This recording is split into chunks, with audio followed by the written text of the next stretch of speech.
IVM. Close your eyes for a moment and imagine. What would you be doing today had it not been for your day-to-day responsibilities of meeting work deadlines and making sure your family is financially secured? Would you have been a footballer, kicking the ball around on those grassy grounds? Or would you have been an artist, sitting near a window overlooking the hills as you paint away? Maybe you crave to be a photographer. But here you are, framing a picture of the life you wish you had. But this can still be a reality. करो पूरे अपने इरादे, अपनों से किए सभी वादे. SBI Life अपने लिए, अपनों के लिए. To know more about our insurance plans with wealth creation, log on to www.sbilife.co.in. IRDAI registration number 111.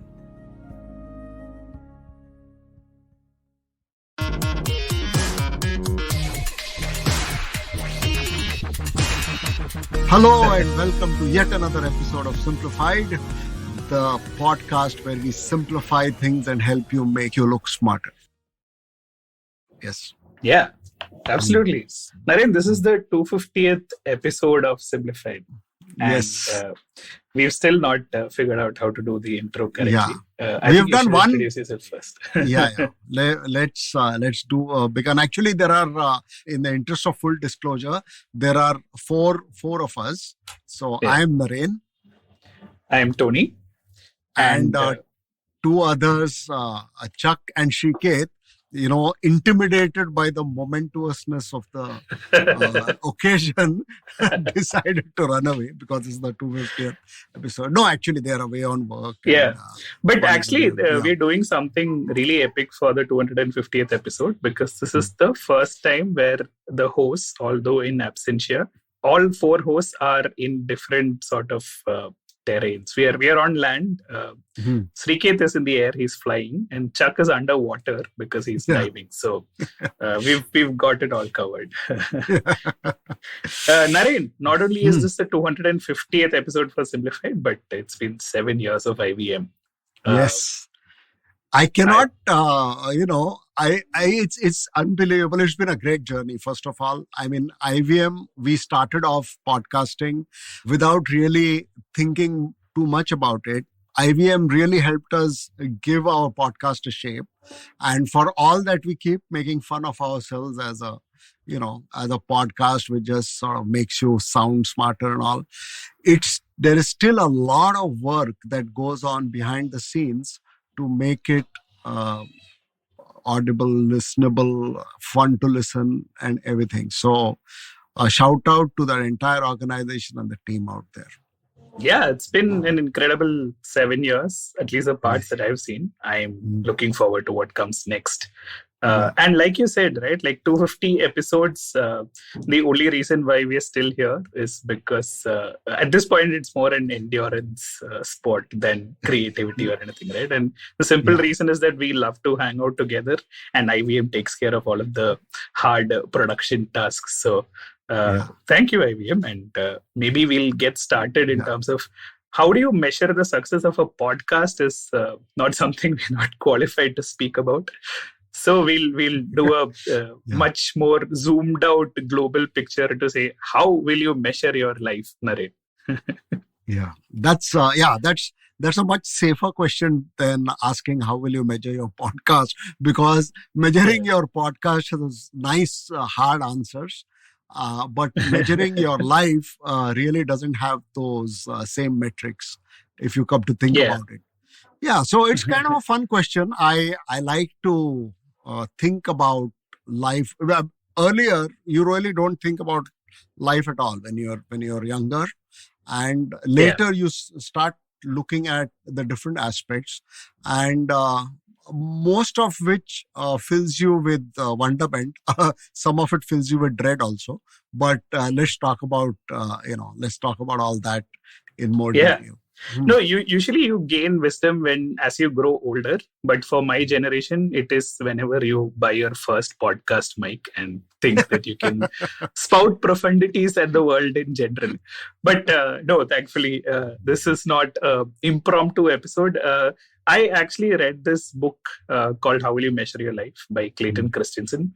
who actually is more popular as one of the most influential thinkers of early 21st century because he had this theory of disruption, right? And his more popular management book is The Innovator's Dilemma, which speaks about how to deal with a disruptive sort of space and all of that, right? So Naren, couple of things here. One is this is a person who claims management is one of the most noble professions. So I expect some level of conflict with your general line of thinking. Yeah. So I'm hoping you'll bring that out in the whole sort of conversation, right? Yeah.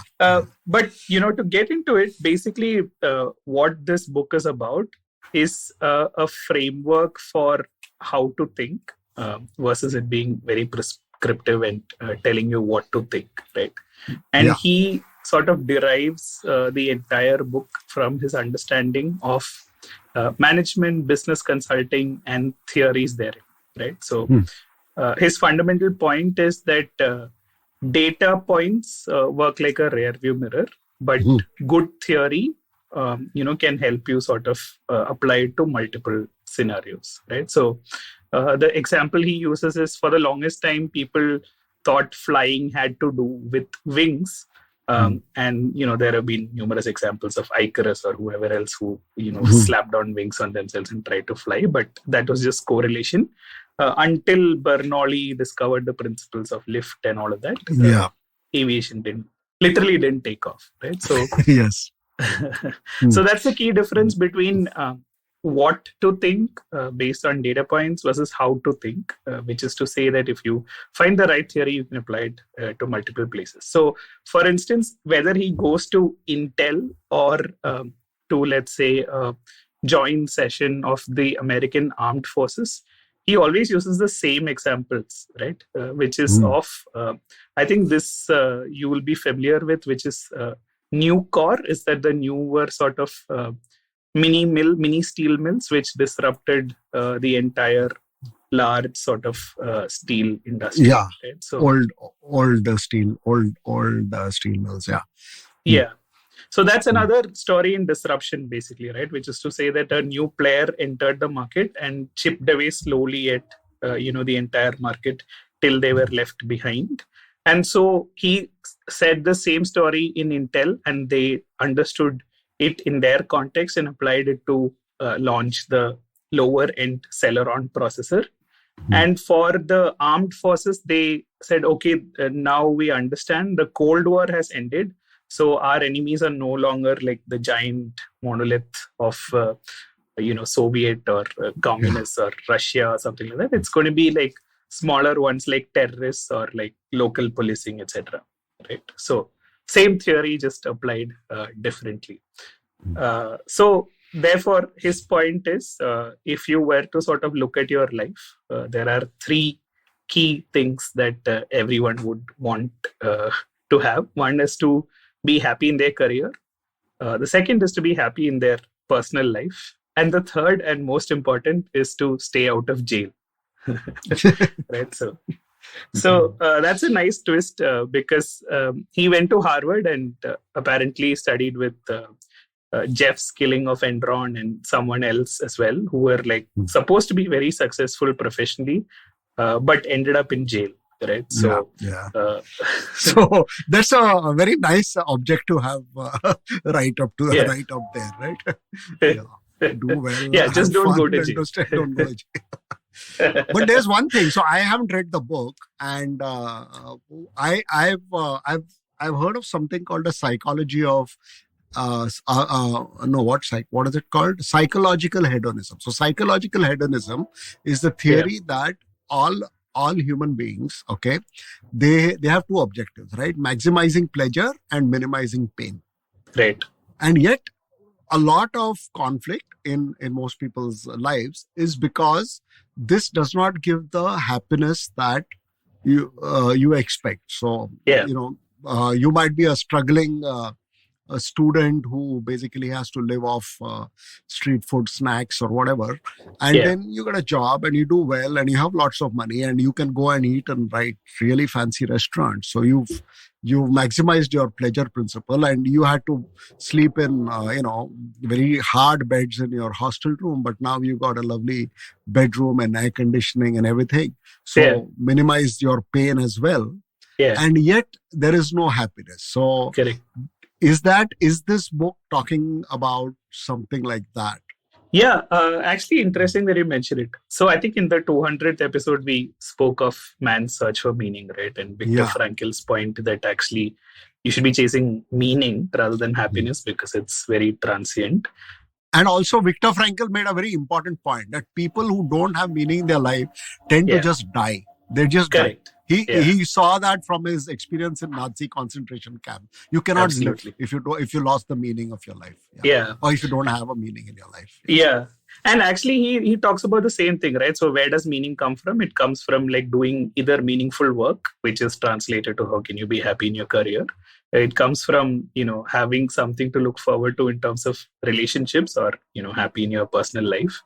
And well, staying out of jail, he was already in jail. So, I mean, or a worse situation. But actually, towards the end of this book, Clayton Christensen rounds it up to say, all of this can be summarized to say, what is your purpose and how can you arrive at it deliberately, right? So he is sort of trying to say, I'm applying the same theory to arrive at this and, Very similar to what Viktor Frankl was saying, but from another he's approaching it from another point. Viktor Frankl approached it from a point of hopeless physical suffering, right? So complete hopeless suffering. And Clayton Christensen is approaching it from the other side. Absolutely. Is what I think. Yeah, this is the PowerPointized version of probably arriving at the same goal, right? So he talks about basically the difference between so the guy who went to jail obviously didn't set out to go to jail, right? That was not his deliberate strategy.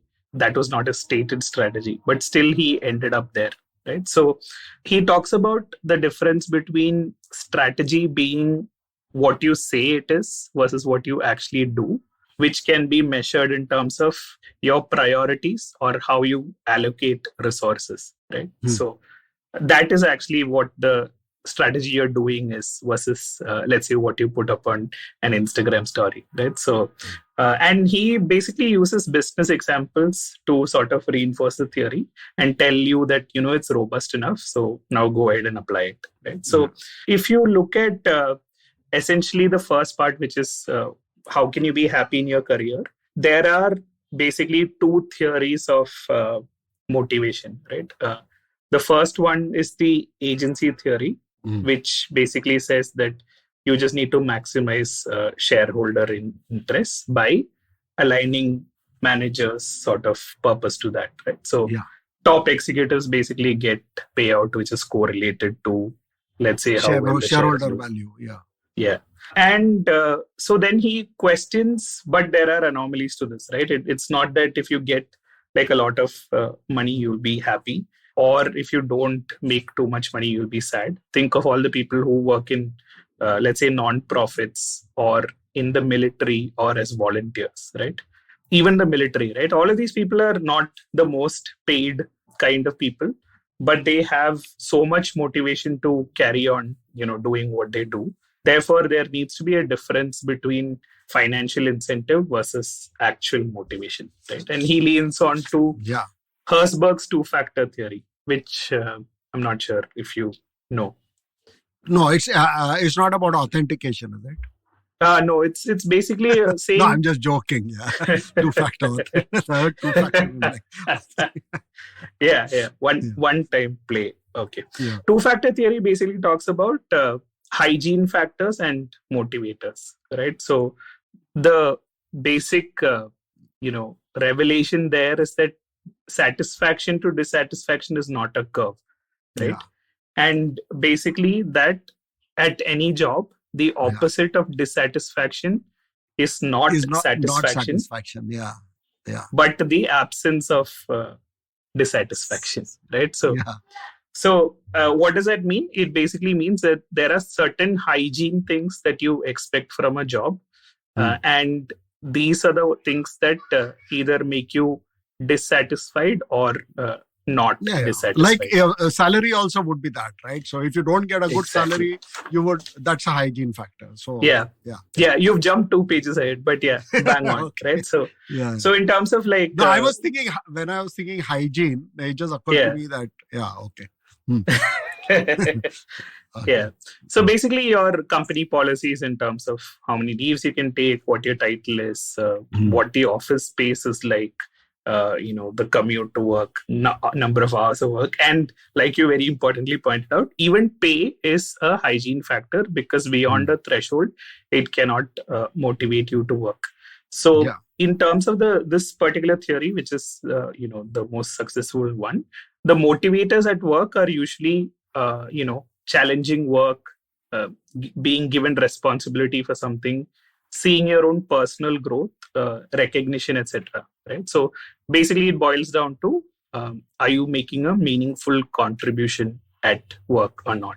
Right? So, which is very counterintuitive to the sort of mainstream way in which people act, in which pay is usually considered the highest motivator. Yeah. So he basically says if you want to be happy in your career, then your primary criteria can't be the hygiene factors, right? So like you said, pay is hygiene. Don't make it a priority. But why do lots of MBAs continue to do this?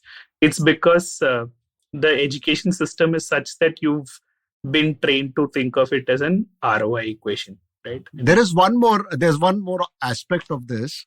Which I read up about recently. It's called mimetic theory. I don't know if you heard about this. Okay. So go for it. There's this guy named René Girard. Okay, René Girard he passed away recently. He was a professor of philosophy or something at Stanford, and famous because his most ardent disciple is Peter Thiel. So basically what he says makes a lot. I'll just give a very, very brief paraphrase. So what he says is, people like, and this is borne by studies done on toddlers as well. People are conditioned to want things merely because other people want them. And they did this study on toddlers. Okay. Right. Toddlers, infants, they would, if they sensed that there were 10 toys and there was one toy which 4 other toddlers wanted, the 5th toddler would want that one without understanding even what that toy did or what it was. It is just that. And there are all kinds of evolutionary explanations for that, but this is the fact. And what that leads to is, it leads to a competitive environment. So if you and I want the same thing, and there is only one of that means one of us has to lose. So this creates a lot of conflict. And concomitantly, it also creates a lot of sadness or unhappiness. No, sadness is not the right word. Unhappiness. So what though he had his entire theory about this, but what Peter Thiel took it to mean was that don't get into something which requires you to compete with everyone else.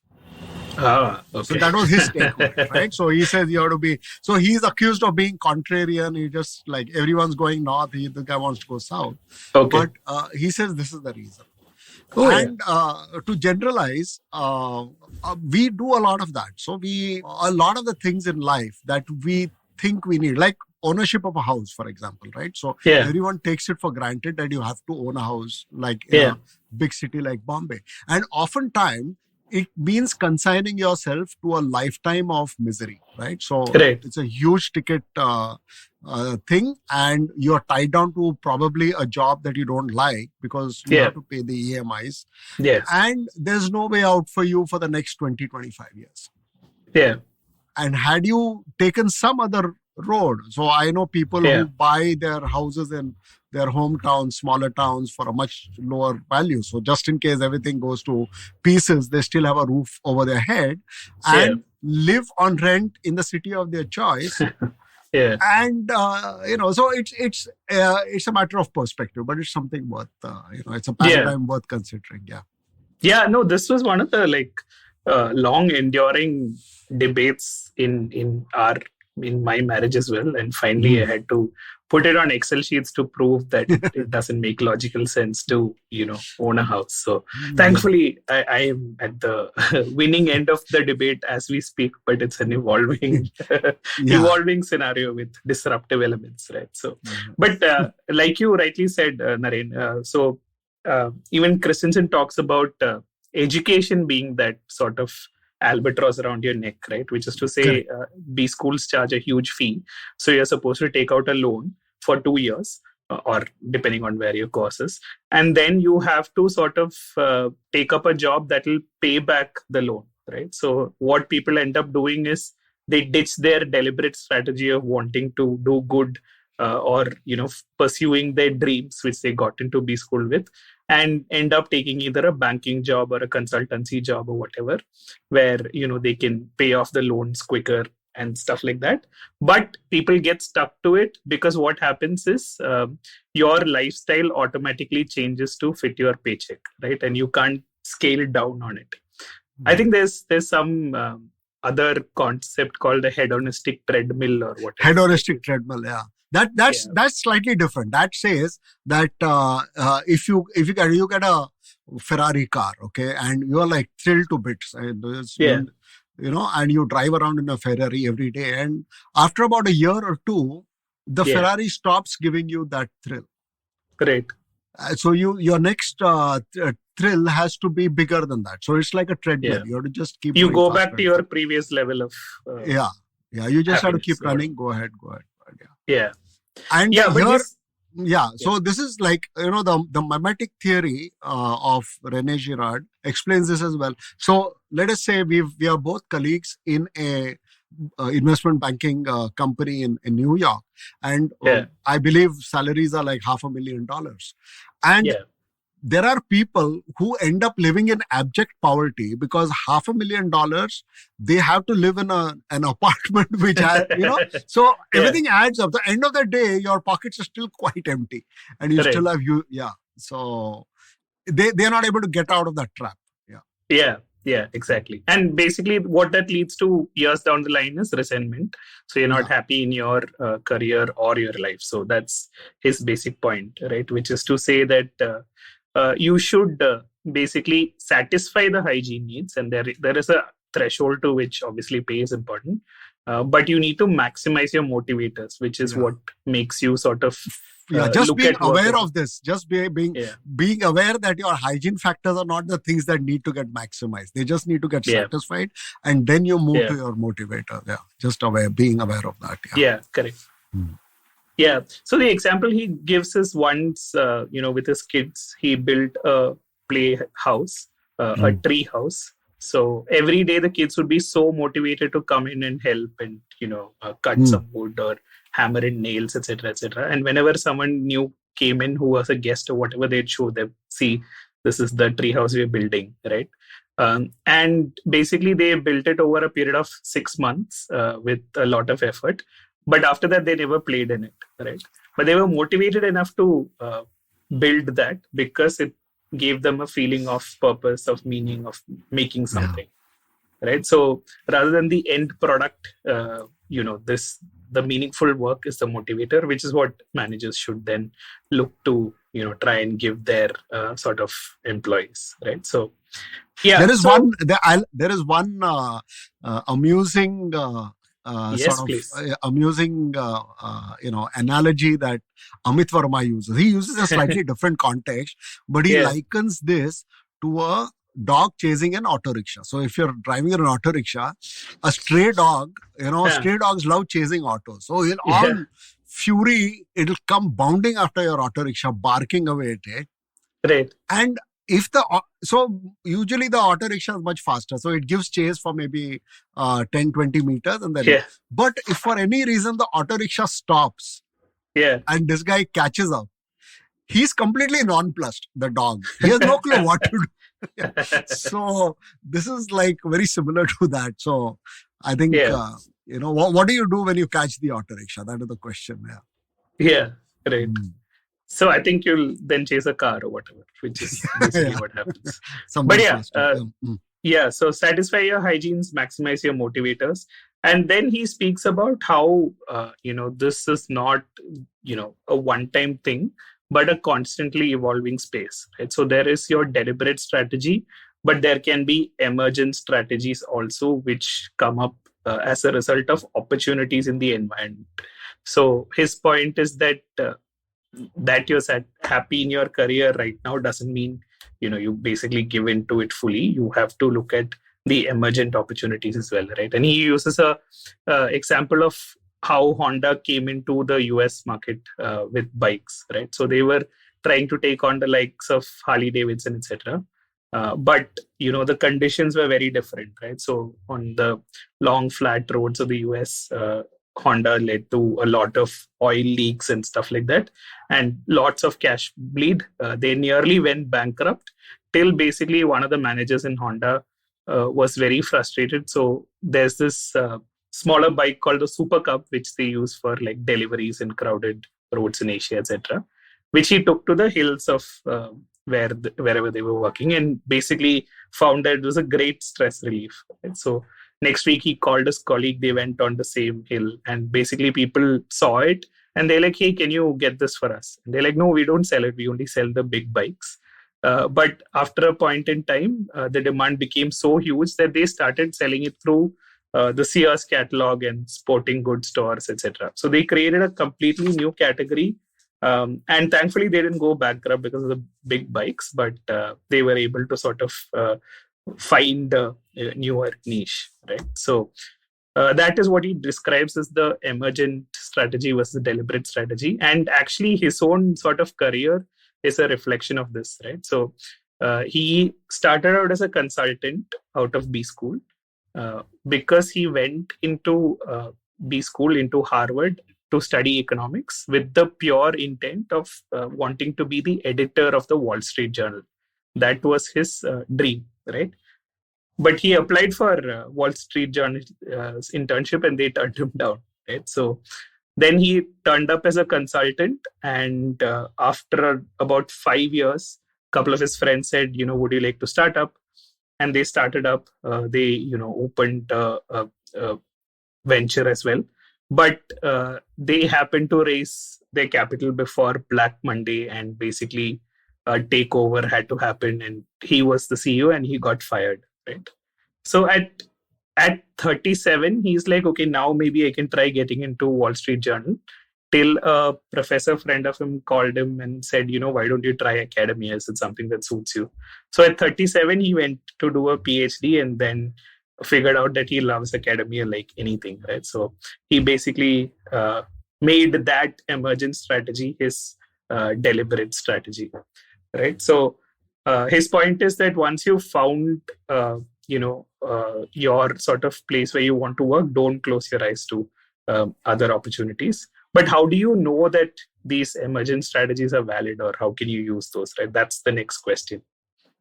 So he has a simple framework called what has to prove true for this to work, right? Which is to say, what assumption that you made needs to necessarily be true so that this is like a profitable venture, right? So again, Disney apparently in Paris had to take a $2 billion loss because of one bad assumption that was made, right? So all investments are based on certain initial projections.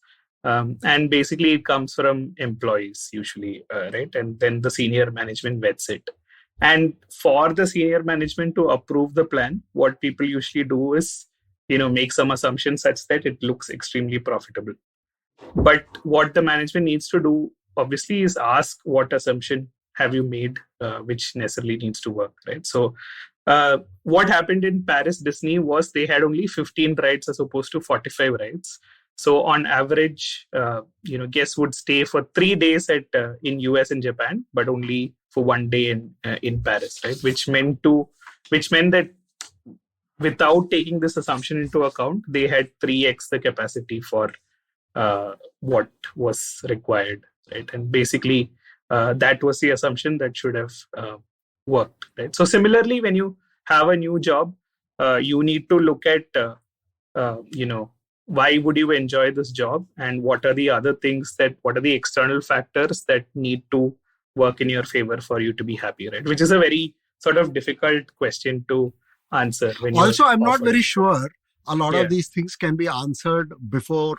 To some extent, it's also basically convincing yourself that it is good, right? So you get into a job, and for most of us, mobility is not easy.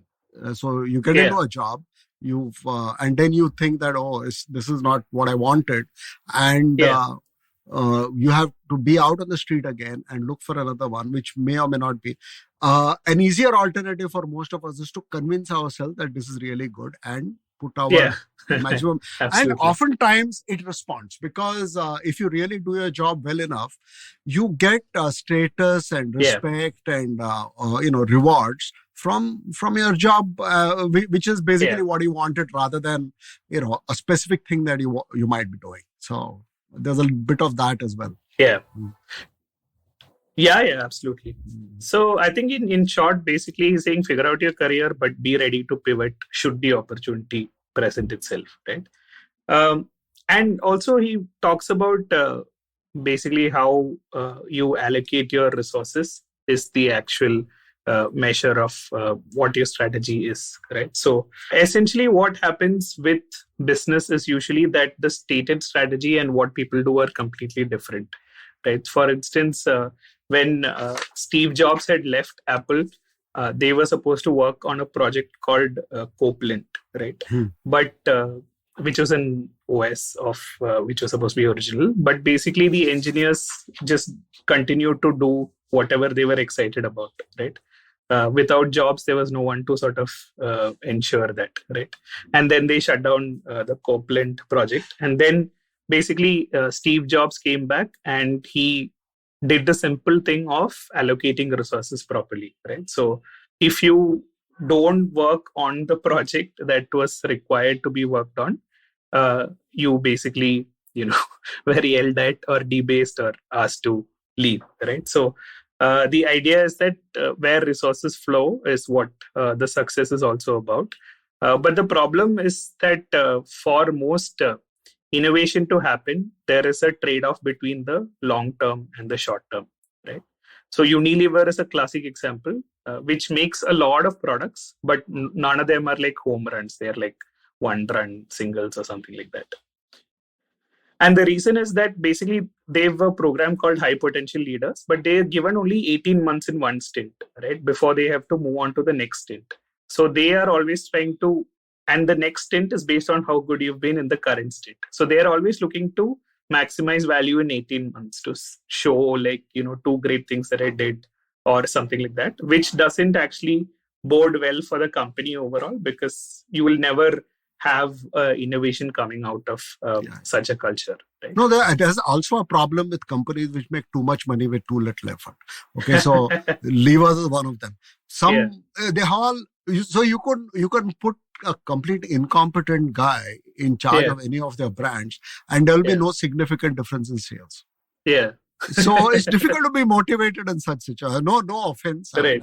It's when you find out that none of this has any impact based on the person that is there, then ITC is another one. They sell cigarettes, right? And people who smoke cigarettes, they'll just smoke them. They don't care. I mean, you don't have to do anything. You can stand outside the panwala shop and keep throwing stones, and then they'll still come and buy the cigarettes.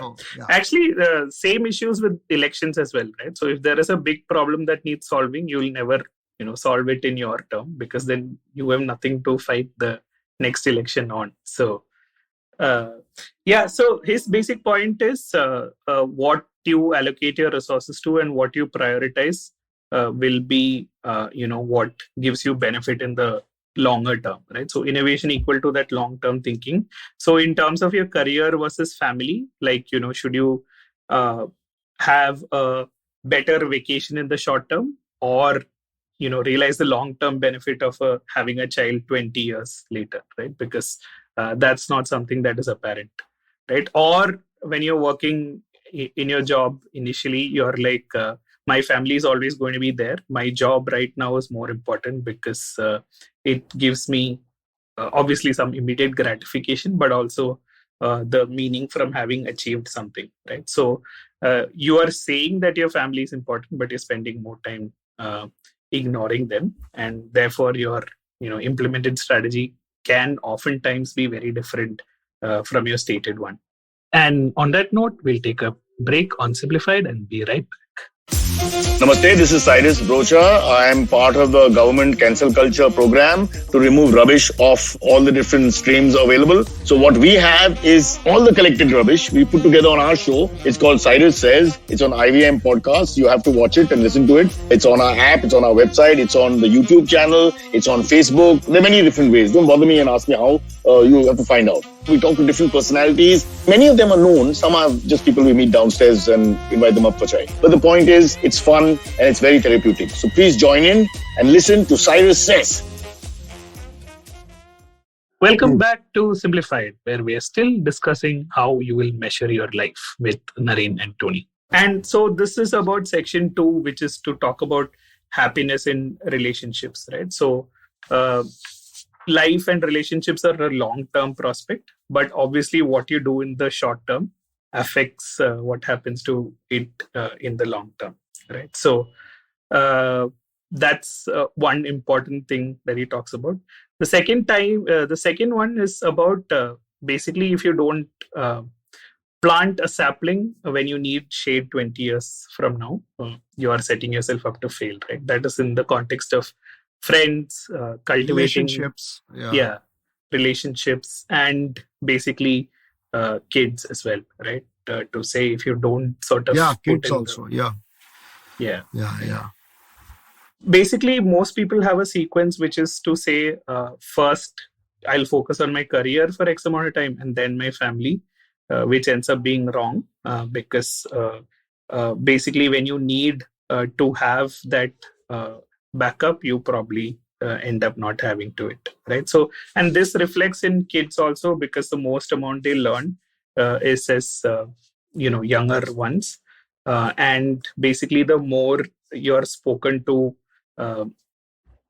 high complex words as a small child, the better they tend to perform on average, basically, right? So basically there is a investment versus a payoff time frame, similar to how it works in businesses as well, right? So that's interesting. And then one of the ways in which how you can better be a role model in your relationship is looking to say, what job am I there to do, right? So he talks about the example of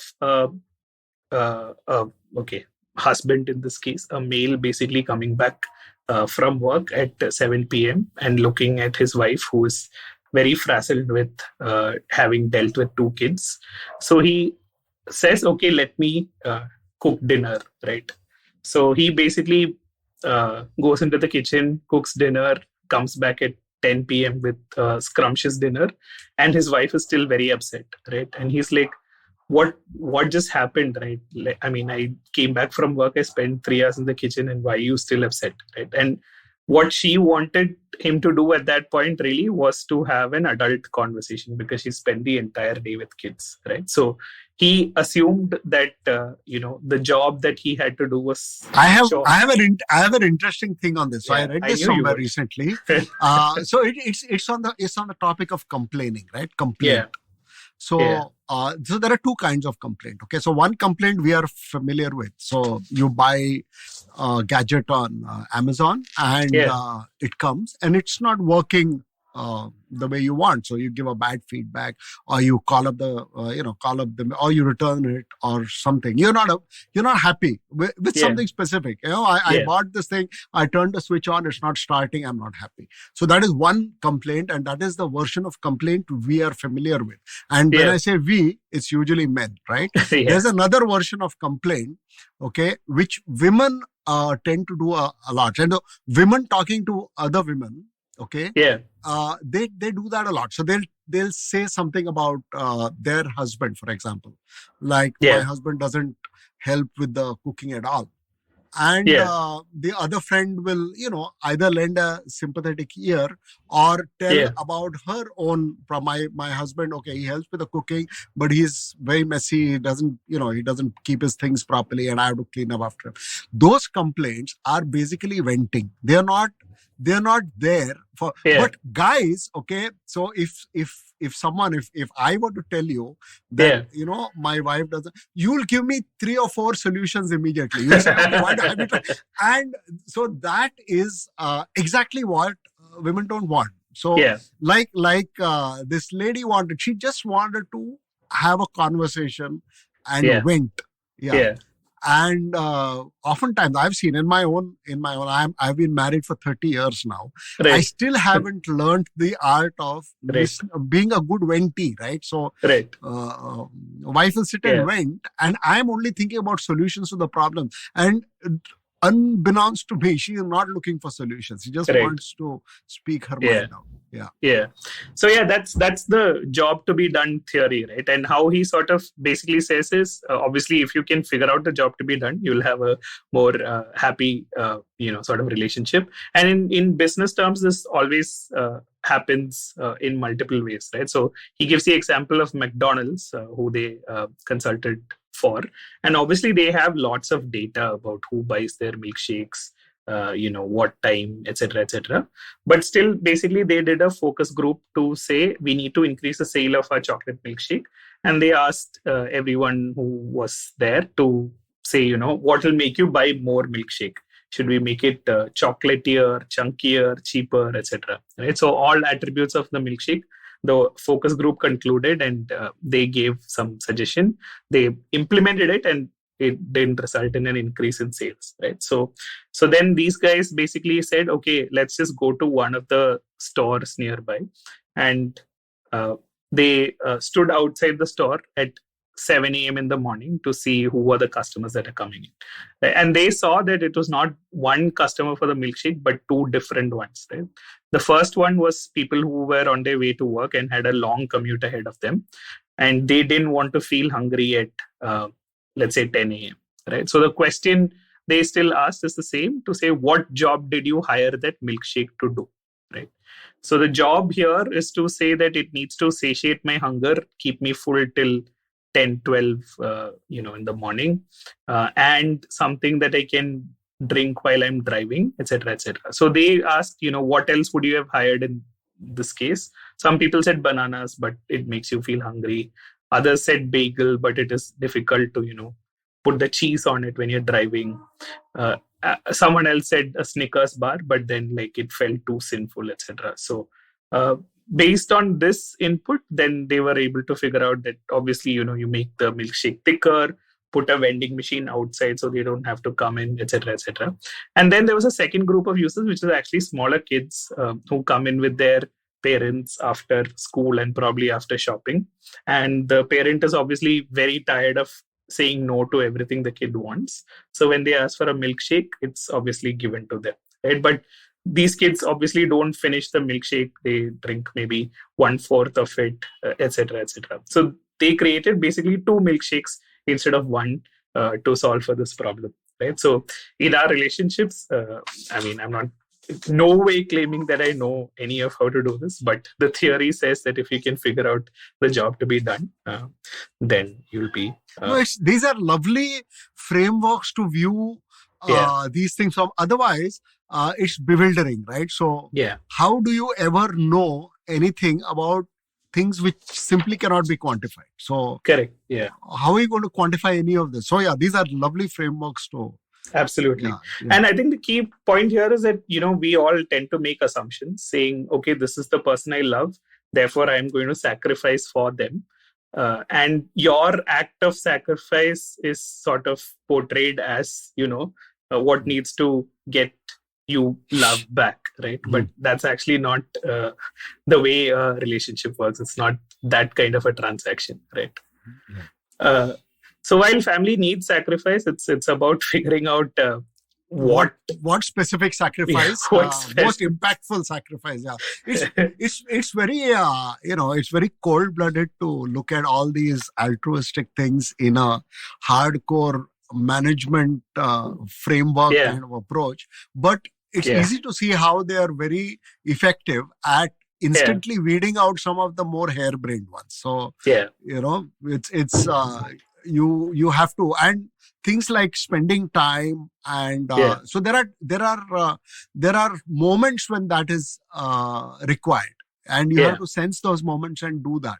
So right, so your wife is feeling a little low, and then that's the time you need to do that, and you need to be sensitive enough to sort of to identify the moment.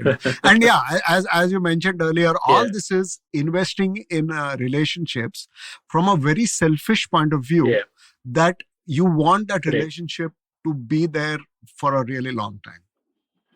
Right. Absolutely. Yeah, it's quite interesting, and that's why the theory part leaves it open-ended, right? Apply it if you want to, don't if you don't. But this might work. And the next one he talks about is about the tragedy of the ship of Theseus, right? And basically how that is happening with the way parenting kids is going these days. And he uses the example of Dell, right? So basically Dell disrupted the market with a new business model, and then they moved up market. They had all of these modular things, which meant that you can put together your own system, and they shipped it. Yeah.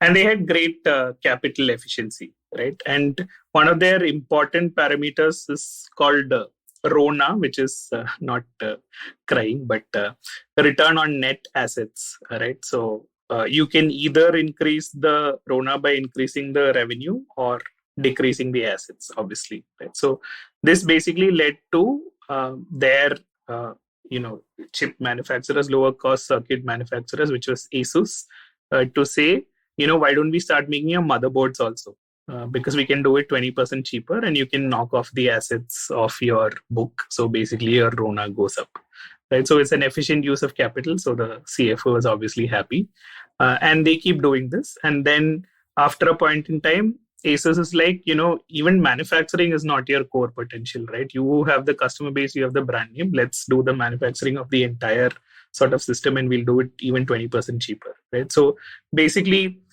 at the end of the day, ASUS chipped away at all of these. Still, only the Dell brand name remained, right? But Dell's books were also looking good because it is high on this particular parameter, right? Then basically in 2005, ASUS said, we'll launch our own brand. And they took all of the learnings from Dell and owned everything, right? So, and Dell basically moved from, an exciting brand to sort of mediocre brand till they, switched to their server business and took a heavy hit on the consumer side, right? So his basic point is that in terms of not letting this happen to your kids, you need to understand that there are three types of capabilities, right? There are resources, there are processes, and then there are priorities. So resources are basically like, people, equipment, technology, relationships, etc. Right? And basically, you create value by transforming resources into products and services. And this is basically done by processes, right? And processes cannot be seen on a balance sheet. So McKinsey, for instance, has great processes, and irrespective of who they bring in, the process works such that they are able to do it. And priorities are, what you need to focus on now versus, later, right? So, and outsourcing is always attractive in the short term, but not great in the longer term, right? So basically, he suggests that parents these days focus on only one thing, which is giving lots of resources to the kids, but not helping them build the processes or giving them the right priorities, right? So basically, in the past, people used to do a lot of work at the home, by which they learned how to overcome challenges, etc., etc. Now, basically, that is being substituted by sending kids to all kinds of different classes, right? So, and or multiple DDs to look after them. And that's a uniquely Indian outsourcing model that it happened earlier. Okay, so there is this story about Rudyard Kipling. Yeah. So when Rudyard Kipling was brought up in India, right? Colonial parents, and back in the day, these Victorian ladies, they would have an army of servants, and they would let their children would be brought up by them, and they would just go to clubs and sort of socialize. So when Rudyard Kipling, so he went back to England, and when his mother was dying, she was in the next county, his own mother. And Rudyard Kipling never found the time to go and meet her. He didn't land up on her deathbed also. But his nanny, who was in India, the lady who, when he heard that she was dying, he took a ship, sailed all the way to India, went to her house and held her hand in her last moments. Wow. Okay. So this is what outsourcing sets you up for sometimes. Yeah. Tying up, of course, with our point about investing in relationships. Rudyard Kipling's parents, or his mother specifically, probably never bothered in investing in a relationship with her son. So his point is broader to say, obviously, one is that not more resources are not enough. Ideally, you should convert them into processes, right? And processes happen when kids encounter challenges, not meaningless medals just for showing up, right? And how do you create the environment to learn the processes, right? So spending time with them, giving them challenging things to do is very important. For instance, let's say a kid comes to you in the middle of the night to say, I have a test tomorrow, I have an assignment due tomorrow, I haven't started it. Do you help them or do you stay away, right? So if you think resources are important, you'd probably do it for them. Instead, he suggests that what you need to do is make sure that they understand the consequence of this action and basically still be there for them when they fail, but let them create their own processes.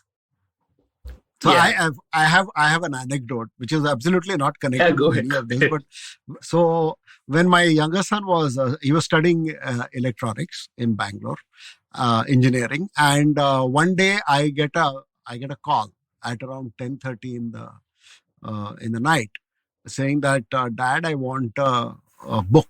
Can you buy it for me on Google Books? So I said, Google Books? I mean, it's not, of course I'll buy it for you. I mean, I need it for my exams. But, why don't you, we can order it on Amazon. You at least textbooks, you need a physical copy. You can mark out things on them. So he says, no, actually the exam is tomorrow morning. So those are times when I bought him the phone, but you didn't want to cloud the guy on that. This always continues to happen. And also his other point is that children don't learn when, you tell them or you teach them. They learn when they're ready to learn, right? Like I think Chuck on Amit Verma's podcast and another one, I think maybe in hard copy or something, talks about the story of how he saw his dad reverse parking while everyone was just parking in front. And then he figured out, this actually saves time when you go back, right? So I don't think it was an intentional lesson that was passed on by his dad. But basically, the more time you spend with them, the better they learn from you rather than, at specified times and things like that. So and in terms of priorities, we need to be there when they're ready to learn, right? So if your children are learning their priorities or values from it being outsourced, then whose children are they is a question that he has, right? So a lot of wisdom that is easy to lose when somebody narrating it to you, but very good to or very easy to remember if you're looking at it through frameworks. So exactly. I like that framework about what do you want that particular thing to do for you. So if you're going to do something, what job? What job do you want to do for you? So it brings focus to the whole thing. Yeah. Right. Yeah. So just to conclude on this children thing, right? So basically it is about giving them enough resources, but allowing them to build their own processes. And finally, how, and also how they prioritize. And finally, the basic point is that children are always going to go away from you. How are they going to act in any given situation is determined by your family's culture, as it were, right? So how do you create the best culture is by sort of defining that for your family and acting in a manner that, let's say, rewards or punishes behavior that is not in line with it, right? So, and basically, kids will act in the way that they've been taught as their culture when they grow up. No, also the things you value are the things they are likely to value. So you have to be very careful about what you're valuing. Absolutely. So sometimes it can come back and bite you. If you are constantly valuing ephemeral things that and rather than things like relationships or kindness or things like that, you might find that your kids in the end don't value you because they look at you as a sort of, okay, what do I have to get from this person?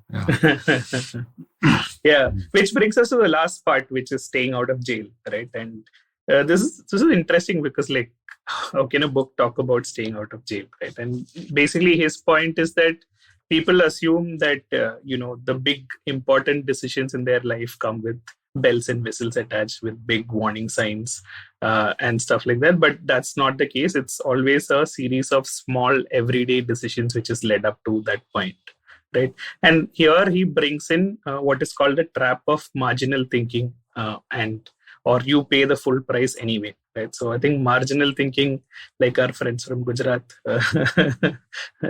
are used to. But basically, that's also what financial theory sort of advocates, right? To say, don't consider the sunk costs or sunk investments. Just look at the marginal cost and the marginal profit. And that is how you need to look at it. So he says that's all fine if the environment stays the same. But if the environment is getting disrupted, then your lens is versus staying profitable versus going bankrupt, right? Rather than saying maintaining my profit at X%, right? And he brings out the example of Blockbuster versus Netflix, right? So Blockbuster was a video cassette chain in the US. So they basically made money if customers didn't return the movie they rented, right? Because their business is based on the inventory available. So that is obviously per day. So if you don't return it in X number of days, then you have to pay a fine. And customers never bothered to return it. So much so that at one point, 70% of their revenue came from late fees for Blockbuster, right? So Netflix saw this and they introduced a different model, which say you pay a monthly subscription. How many ever movies you watch after returning it, we will send you those many, right? So it looks like a good prospect for the people as well. But again, they never posted movies back. So basically Netflix could on average do it at one movie per month, right? And at each point in time, the customer is paying the price for the monthly fee anyway. So Blockbuster had to evaluate to say, is this work going after? One, it's like the market size is too little for us to worry.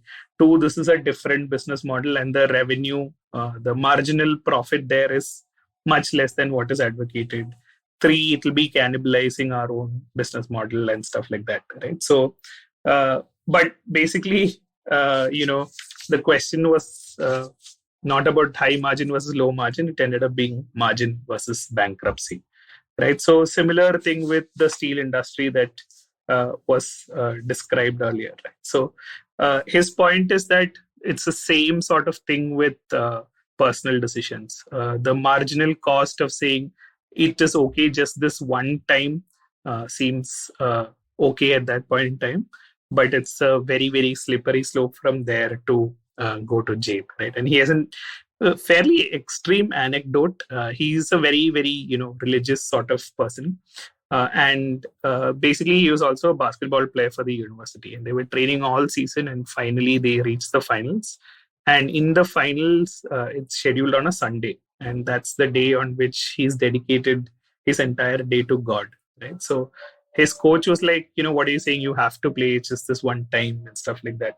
So he said, no, I'm not comfortable doing it. And he goes off to pray, and he comes back and says, no, I shall not be playing, right? So his point is that doing something 100% of the time is easier than doing it 98% of the time, because you will go into that slippery slope of this once more is okay, this once more is also okay, etc., etc., etc., and end up in jail like his two friends did.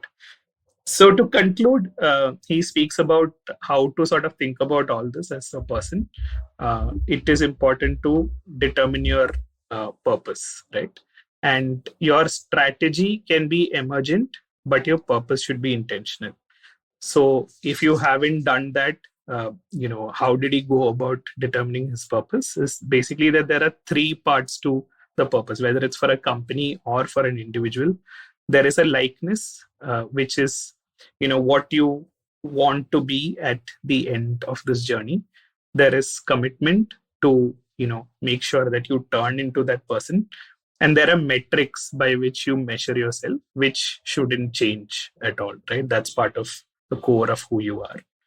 So I guess there's the story of Virat Kohli one day sort of waking up in middle of IPL 2012 or something and looking into the mirror and saying, this is not the body of an elite athlete. So his likeness as determined was an elite athlete. His commitment was then to sort of cut out everything else that is a distraction and sort of commit to it fully.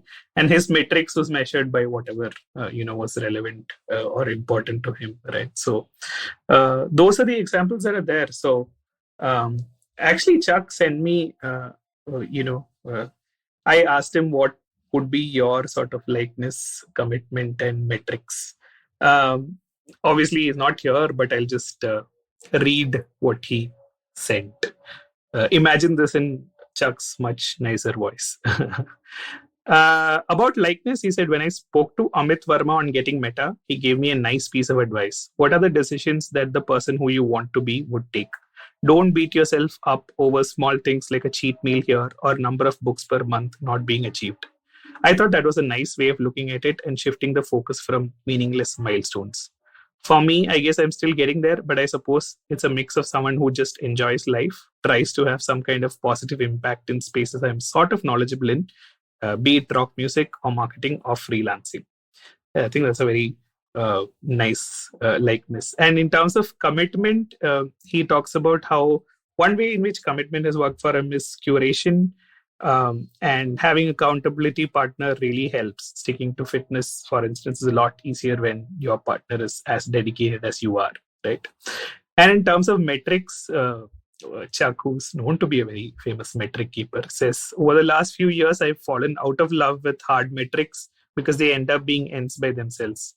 For example, once I actually tried to maximize the amount of new music I heard by hours.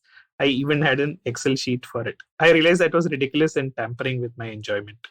So I just decided to turn to vague metrics like enjoyment, amount of learning, etc. Naren, what is your purpose and your likeness and your commitment and your metrics? So I've run after a lot of auto rickshaws and caught all of them. Most of them, not all of them.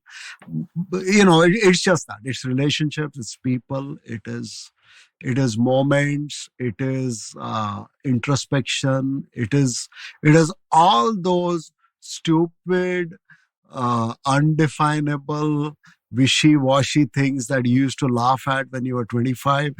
All of them are the really important ones, right? We all of us have had the classmate or the friend who basically sit on a beachfront and write poetry, and we'll all laugh at them, at least in engineering, So here's the thing. So I, as you mentioned earlier, I had nothing but the utmost contempt for management as a field of education. That's because I was very grounded in engineering, and I liked the fact that in engineering, specific problems, there exist specific problems and there exist solutions to those problems. They're complicated, but those solutions exist, and you can work those solutions out. And when it comes to fields like management, merely because they are so complex, because they deal with human beings, and human beings are incredibly complex. That's why economics is such a terrible science, because you model something and the whole world decides to behave in some other way. And management particularly becomes, and in that, so things like sales, things like finance, they're easier to work out. They have some method in that. But if you want to motivate people, if you want to get people to be happy in a role, if you want them to go out and touch new horizons, it's extremely infuriating. And so one thing that I read this book called 7 Habits of Highly Effective People. Everyone's read those things. And the one, Stephen Covey, right? So, and the one thing that stuck with me is he has this principle called first understand and then be understood. So oftentimes we are so convinced that, and we are often right as well. We are so convinced that we are on the right track. We are trying to tell someone what we think rather than take the time out and understand where they are coming from. So that's my 2 bits. I don't know if it's really tying into whatever we No, absolutely. Now, but On that note, Naren, I think you should sign us off. So this is, sadly bereft of all the groaning puns and stuff like that. It's extremely morose by Simblified standards, but I hope it's got it has value for at least some of you listeners out there. And I'd like to sign off by saying, stay. What is? It's a tough one, right? Stay safe, purposeful. Stay purposeful. Yeah, stay safe, stay purposeful, and stay simplified. Bye. Bye.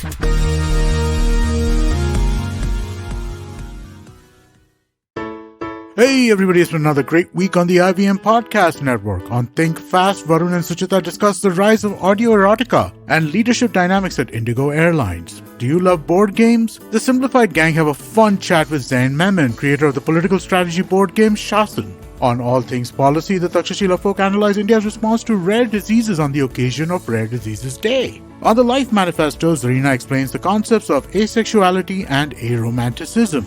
And on the Musafir Stories, traveler Tanisha Guin explores West Bengal's hill station Mirik with Seth and Faiza. So, on a personal note, I wanted to let you all know that this week marks the 7th anniversary since I started IVM.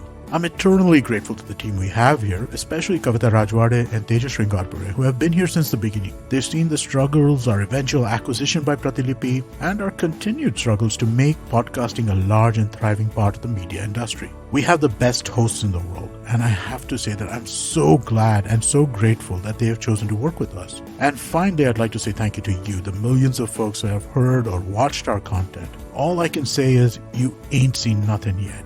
I hope you join us as we continue this journey. In the meanwhile, do follow us on social media. We're IVM Podcasts on Twitter, Facebook, Instagram, and LinkedIn. And remember, if you're enjoying this show or any of our other shows for that matter, please do tell a friend. Also, don't forget to rate us on any platform you're listening to. You can also check us out on YouTube. To get a list of all of our channels, you can go to ivmpodcast.com/YouTube, where you can go to all the channels. And finally, we'd like to thank our sponsors this week, SBI Life Insurance, Bank of Baroda, Max Life Insurance, India Water Portal, and HDFC Life Insurance. Thank you so much for making this possible.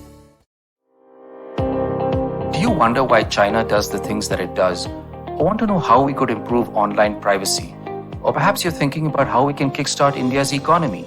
If you'd like to search for the answers to such questions, check out All Things Policy, a daily public policy podcast that covers everything from employment figures to aircraft carriers.